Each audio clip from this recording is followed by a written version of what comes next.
பல முக்கியமான விஷயங்கள்லாம் இங்கே நடந்துருக்கு இந்த சென்னை மாநகரத்தில். இப்போ எனக்கு நேரம் இருந்ததுன்னா நான் இன்னும் 1 மணி நேரம் கூட பேசலாம். ஆனால் அதெல்லாம் ஒத்துப்பாலன்னு தெரியல. இப்போ நம்ம வந்து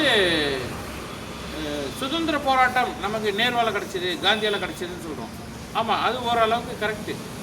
இந்த இங்கிலீஷில் நம்ம சொல்கிறோம் இல்லையா, அந்த ஃபோர்ஸை சேனலைஸ் பண்ணினது காந்தி. ஆனால் அவர் மட்டுமே காரணமா அப்படின்னா கிடையாது. ஆக்சுவலாக நான் நினச்சது 2 பேரை பற்றி இன்றைக்கி பேசணும் அப்படின்னு நினச்சேன். ரொம்ப சுருக்கமாக சொல்லிடுறேன், ஒரு நிமிஷத்தில். 1 நிமிஷம் அதுக்கு மேலே பேசினா ஏன்னு கேட்கக்கூடாது. நான் அதான் 2 பேர் இங்கே தமிழ்நாட்டில் எல்லாருமே நிறைய பேர் சிறைக்கு போயிருக்காங்க, அடிபட்டிருக்காங்க, நிறையா நடந்து எல்லா ஊர்லேயுமே அது நடந்திருக்கு. வாவு சிதம்பரம் பிள்ளை, இந்த வாவு சிதம்பரம் பிள்ளை பேரில் வந்து அவருக்கு வந்து நம்ம எந்த அளவு நம்ம தெரியும்னு தெரியாது. அவர் வந்து பிறவி கோடீஸ்வரர். அவங்க அப்பா வந்து ஒரு அட்வொகேட்டு, அவங்க ஃபேமிலியே வந்து ஒரு ப்ராக்டிசிங் அட்வொகேட்டு. அதுவும் எப்போன்னா பிரிட்டிஷ் பீரியடில். வஉசி வந்து சரியாக பிரிட்டிஷாருக்கு எதிர்த்து அவர் வந்து வழக்காடினார். அந்த அளவுக்கு அவர் வந்து திறமையான ஒரு அட்வொகேட். ஆனால் நம்ம சினிமாவில் பார்த்தது ரொம்ப ரொம்ப சின்ன அளவு தான். என்னது, அந்த ஆண்டர்சன் சால்ட் ஃபேக்ட்ரி போராட்டம் நடக்கும் பொழுது அங்கே இருந்த தொழிலாளர்களுக்கு உணவு கொடுக்கணும் அப்படின்றதுக்காக தன்னுடைய சொத்துக்களெல்லாம் விற்கிறார், நகையெல்லாம் விற்கிறார். எல்லா தங்கிட்டே இருந்த சொத்துக்கள் எல்லாத்தையுமே அவர் வச்சு மக்களுக்கு சேவை பண்ணுறார். நம்ம ரொம்ப குறிப்பாக பார்க்கணும். இன்றைக்கி நம்ம அந்த மாதிரி யாராவது ஒருத்தரை பார்க்க முடியுமா? அதே வஉசி தான் பிறவி கோடீஸ்வரர். பணக்காரர்னு வெறுமை சொல்லக்கூடாது, அவர் பிறவி கோடீஸ்வரர். அந்த மாதிரி இருந்தவர் தான் கடைசியில் மெட்ராஸில் பெரம்பூரில் மண்ணெண்ணெய் கடை வச்சுருந்தார். எப்பேற்பட்ட ஒரு கொடுமை! தனக்கு வந்தவனுக்கெல்லாம் வாரி வாரி கொடுத்தவர். சினிமாவில் கூட பார்த்துருக்கலாம், சிவாஜி கணேசனோட படத்தில் காது தோடெல்லாம் கட்டி தருவாங்க. அந்த அளவுக்கு மிகப்பெரும் மாபெரும் கோடீஸ்வரர், ப்ராக்டிசிங் அட்வொகேட் அகேன்ஸ்ட் பிரிட்டிஷர், ஆங்கிலேயருக்கு எதிர்த்தாப்புல வாதாடக்கூடிய மிக திறமையாக வாய்ந்த ஒரு நபர். அப்பேற்பட்டவர் தன்னுடைய வயிற்று பழப்புக்காக மண்ணெண்ணெய் கடை வச்சார், மளிகை கடை வச்சார். இது எதுவுமே அவருக்கு கை கொடுக்கல. எல்லாருமே வந்து தன்னோட பசங்களுக்கு இதுதான் எழுதி வைப்பாங்க, சொத்துக்களை தான் உயிலாக எழுதி வைப்பாங்க.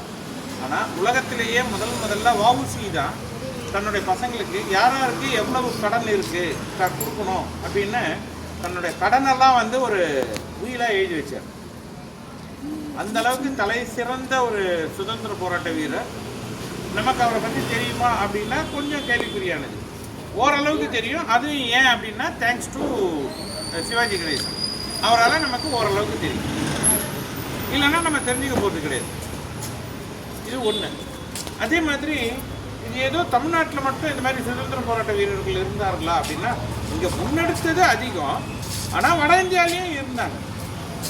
இப்போ இன்னொரு மிகப்பெரிய ஒரு தியாகி, அவரை பற்றி நமக்கு வந்து மிக திட்டமிட்டு தவறான செய்திகளை மட்டும்தான் நமக்கு இங்கே தமிழ்நாட்டில் சொல்லிட்டு இருக்காங்க. அவருடைய பேர் வந்து சாவர்கர். இந்த சாவர்கருடைய வரலாறை கேட்டோம்னா நிச்சயமாக அழாமல் இருக்கவே முடியாது. மனசு இருந்தால், மனசாட்சியோடு யாராவது சாவர்கருடைய வரலாறை கேட்டாக்க அழாமல் இருக்கவே முடியாது. நம்ம வீட்லேயே நம்ம படுக்கிறதுக்கு நம்ம என்ன நினைக்கிறோம், கை காலை நீட்டி படுக்கணும், செப்பரேட் பெட்ரூம் இருக்கணும் அப்படின்லாம் நம்ம நினைக்கிறோம். ஆனால் சாவர்கருக்கு கொடுக்கப்பட்டது ஒரு சின்ன அந்த கொட்டடின்னா சின்னது மாடு கட்டுற மாதிரி ஒரு மாடு கட்டுற அளவுக்கு இருக்கலாம்.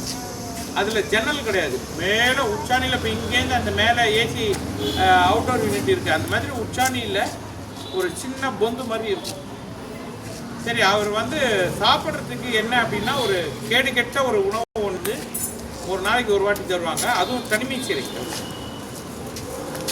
அடுத்தது குடிக்கிறதுக்கு எப்படி தண்ணி அப்படின்னா ஒரு பத்தலான ஒரு பாத்திரம், ஒரு அலுமினிய குண்டா மாதிரி ஒன்று கொடுப்பாங்க.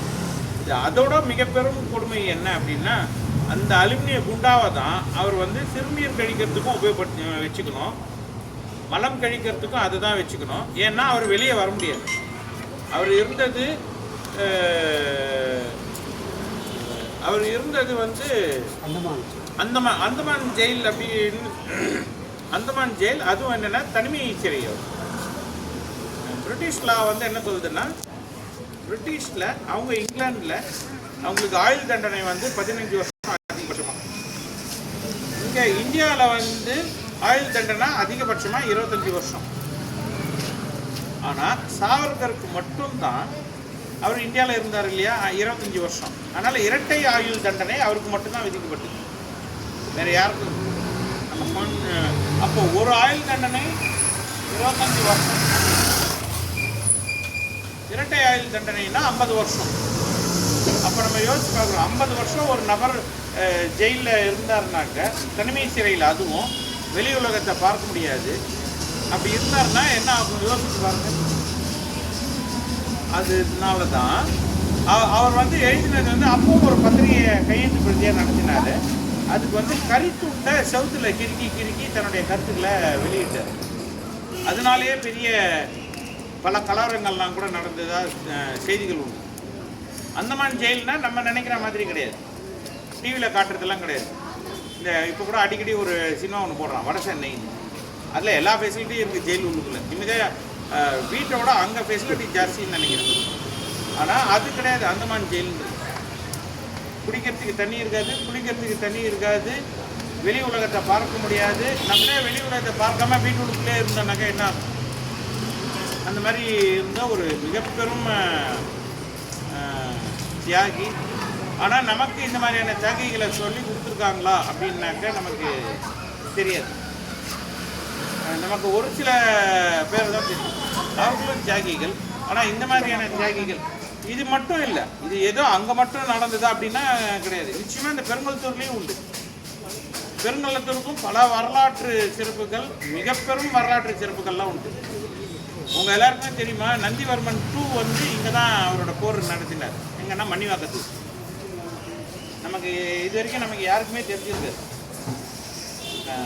பல்லவர்களுடைய ஆட்சியில் நந்திவர்மன் 2ஆம் நந்திவர்மன் அப்படின்றவர் சாளுக்கிய போரை வந்து இங்கே மணிவாக்கம் பகுதியில் தான் நடத்தியிருக்காரு. அந்த மாதிரி வரலாற்று சிறப்பு வாய்ந்த நகரம் இது. இது வந்து தேசிய சிந்தனையோட, இன்னும் நம்ம நாட்டை பற்றின அக்கறையோடு இது இருந்தால் இன்னும் சிறப்பாக இருக்கும்னு நினைக்கிறேன். நன்றி, வணக்கம்.